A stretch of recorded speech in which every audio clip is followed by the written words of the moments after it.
Sor Chak, whose real name was Ho Chak, was born in the 1950s in Hong Kong's Tsuen Wan district. From a young age, he had no interest in school and preferred to play and fight with friends. Thanks to his larger size, he often won and soon became the big brother among the local kids. As a teenager, he began associating with street-level gangsters and gradually entered the criminal underworld. Sor Chak's path in the underworld was heavily influenced by his older brother, Sor Fook. In the 1970s, Sor Fook was already a well-known figure, controlling territory in Tsuen Wan and expanding into the Simtong area. Seeing his brother's power, Ho Chak decided to follow in his footsteps. Initially, his brother put him in charge of managing several bars. Togyung Ho Chak already showed a formidable demeanor. He was outwardly calm with sharp eagle-like eyes that intimidated his subordinates. However, in a fight, he became ferocious, attacking with ruthless, do-or-die intensity. One of the battles that defined their reputation was a confrontation with Shui, Hung the 1-4K triad, when Shui Hong, already powerful in Macau, tried to muscle in on their nightclubs in Tsuen Wan. Sor Fook fiercely defended his turf. A bloody war erupted, and despite being outnumbered, the Sor Fook brothers fought so viciously that Shui Hong was forced to retreat, haunted by the conflict. This victory cemented their reputation as the undisputed bosses of Tsuen Wan. Another major conflict was with the Luen Ying Sha triad. An enforcer from that gang, known as Wai Gor, tried to take over the minibus routes that the Sor Fook brothers controlled. Wai Gor started by having his men throw paint on the buses. In response, the Sor Chak brothers had their men use a much harsher tactic, dousing the rival buses in feces and urine. This mutual sabotage meant neither side could make any money. Eventually, the two sides arranged a negotiation. Sor Fook and Sor Chak arrived with over 100 men, while the Luen Ying Sha side only brought a few dozen. The negotiation quickly failed and devolved into a massive brawl. While Sor Fook was fighting the Luen Ying Sha leader, Wai Gor snuck up from behind and tried to stab him with a butcher knife. Sor Fook dodged the fatal blow but received a long gash on his cheek.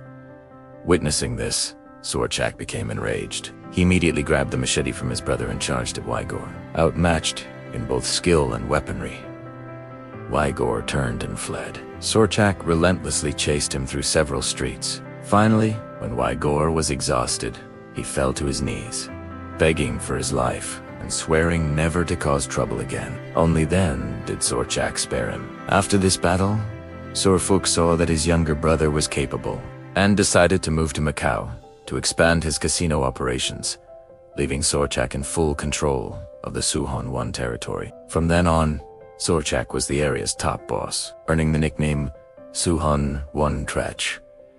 However, Sor Chak's path wasn't just about external enemies. He also had internal conflicts. He had a deep-seated feud with Seung Ying-ching, a member of his own organization from a younger generation. When Seung Ying-ching had to flee Hong Kong for legal reasons, Sor Chak seized all of his territory. Later, when both men were in the real estate business in Yuen Long, their interests collided, and Sor Chak's men firebombed Seung Ying-ching's shoot. Another major internal rival was Baak, the so-called emperor of Sheung Shui. Taoji's men trashed one of Sor Chak's bars in Simtong. Sor Chak immediately retaliated by having his men burn down Baak Taoji's gambling den. The feud peaked when Yinjai, Baak, Taoji's top enforcer, led a group to ambush Sor Chak. However, Sor Chak, who was described as extremely intelligent, his nickname Foolish was ironic, had anticipated the ambush and set his own trap. When Yinjai realized he'd been baited, it was too late. While trying to escape, Yinjai's car was rammed and disabled by Sor Chak's men. He was brutally chopped by the mob, and before they left, Sor Chak's men viciously severed one of Yinjai's legs. Baak Taojai couldn't retaliate at the time, as his wife had just passed away, so he was forced to swallow his pride. The feud was later mediated by elder members of the triad. In his later years, Sor Chak, like his brother, gradually retreated from the front lines. He was also the only one of the 5 elders who had never been arrested by the police. He had 5 top lieutenants under him, including Itabi, Satushan Dung, Datu, Tioang, and Niunai Lang. Sensing the changing times, Sor Chak shifted his focus to legitimate businesses, opening a real estate company and a chain of high-end clubs. Though he no longer personally participated in the violence, his reputation still commanded respect and fear. As an older man, he would often appear at banquets wearing a sharp black suit, holding a glass of wine, his face still carrying the same old intimidating air. The video ends with an anecdote. A young follower once asked him if he had any regrets. Sor Chak gave a small laugh and said, "If I could do it all over again, I'd still choose this path. But if I could, I would have been more careful, so I wouldn't have to sit here at this age, drinking and remembering all the brothers who are gone." Hello everyone, and welcome back to the channel. Today, we're diving deep into the shadowy history of Hong Kong, to a time when sprawling, lawless settlements became breeding grounds for some of the city's most formidable figures. Our story begins not in a boardroom, but in the heart of the Kowloon walled city, a place of myth and legend, and focuses on a man whose nickname alone struck fear and respect into the hearts of many: Black-Legged Rooster. Who was this man, and how did he rise from the labyrinthine alleys of one of the world's most densely populated places to become a kingpin in Hong Kong's underworld? His real name was Chan Kai, but the name that stuck, Black-Legged Rooster, came from his early days as a young ruffian. Legend has it that he was known for his distinctive, powerful kicks during street fights, delivered with a speed and ferocity that reminded people of a fighting cock. It was a name earned in the crucible of street-level survival, a testament to his toughness and his refusal to back down. To understand Chan Kai's ascent, you have to understand the Kowloon walled city. Imagine a place exempt from most colonial laws, a vertical slum packed with tens of thousands of people. It was a city within a city, with its own economy, its own rules, and its own power structures. For ambitious and ruthless individuals, it was an environment ripe with opportunity. This was the world that forged him. In the walled city, strength and cunning were the only currencies that mattered, and Chan Kai had both in abundance. He started small, running protection rackets, mediating disputes, and slowly building a network of loyal followers who were drawn to his charisma and his reputation for being both fair and fearsome. Chan Kai wasn't just a brawler, he was a brilliant strategist. He understood that true power wasn't just about force, but about control. He began to consolidate his influence over the illicit economies thriving within the walled city's walls. From gambling dens to underground clinics, nothing happened without his knowledge or his cut. He became the unofficial mayor, the ultimate authority in a place the official authorities dared not tread. His word was law. If you had a problem, you didn't go to the police. You went to see Black-Legged Rooster. He built a reputation for delivering a rough but reliable form of justice, which paradoxically made him a respected figure among the residents who felt abandoned by the system. As his power grew within the walled city, it inevitably spilled out into the rest of Hong Kong.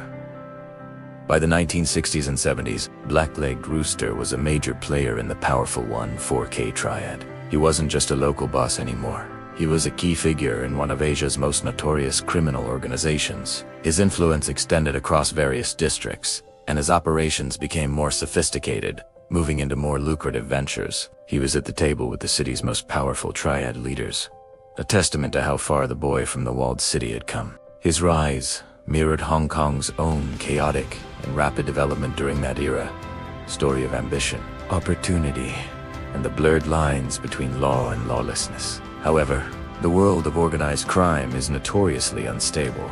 As Chan Kai's power peaked, so did the challenges. He faced constant threats from rival gangs, vying for his territory, and from internal power struggles within the 1-4K itself. Betrayal was a constant danger. More significantly, the authorities were starting to crack down. The Royal Hong Kong Police, once plagued by corruption, began a series of major anti-triad operations. The infamous Independent Commission Against Corruption, or ICAC, was established in and it began systematically dismantling the corrupt networks that allowed figures like Chan Kai to operate with impunity. The ground was shifting beneath his feet. The era of the untouchable triad boss was coming to an end. Caught in this changing tide, Chan Kai's empire began to crumble. Key lieutenants were arrested. His operations were disrupted, and the immense pressure from law enforcement became relentless. He was a man from a bygone era, a product of the walled city's unique anarchy, and he struggled to adapt to a new Hong Kong that was cleaning up its act. His later years were marked by a decline in influence, a shadow of his former self as the city modernized around him. The very place that had birthed his power, the Kowloon walled city, was itself slated for demolition, a symbol of the end of an era. In 1985, his story came to a violent end, a fate common for those who live by the sword. His demise marked the closing of a chapter in Hong Kong's underworld history. So what is the legacy of Black-Legged Rooster? He's remembered not just as a gangster, but as a complex symbol of his time. To some, he was a ruthless criminal who profited from misery. To others, especially those who lived under his rule in the walled city, he was a protector, a provider of order in a world of chaos. His story is a powerful reminder of how individuals can rise to extraordinary power when state institutions fail. He represents the raw, untamed ambition that characterized Hong Kong's post-war boom, a period of incredible growth and deep-seated social problems. The tale of Chiang Kai is intrinsically woven into the fabric of the Kowloon walled city, a place that no longer exists but continues to capture the world's imagination. The story of Black-Legged Rooster is more than just a crime story. It's a social history of Hong Kong. It shows us the dark side of the city, is celebrated, can-do spirit, and reveals the hidden power structures that operated just beneath the surface of the bustling colonial metropolis. His rise from a street fighter to a triad kingpin is a dramatic, real-life saga that reflects the turbulence and transformation of his city. It forces us to ask questions about power, justice, and survival, and how communities function in the absence of law. Thank you so much for joining me on this journey into Hong Kong's fascinating and complex past. The stories of figures like Black-Legged Rooster are a crucial part of understanding the city's identity. If you found this story as compelling as I do, please hit that like button, subscribe to the channel, and ring the bell so you won't miss our next deep dive into history as most intriguing characters. Let me know in the comments what you think, and what other hidden histories you'd like to explore. Until next time, stay curious.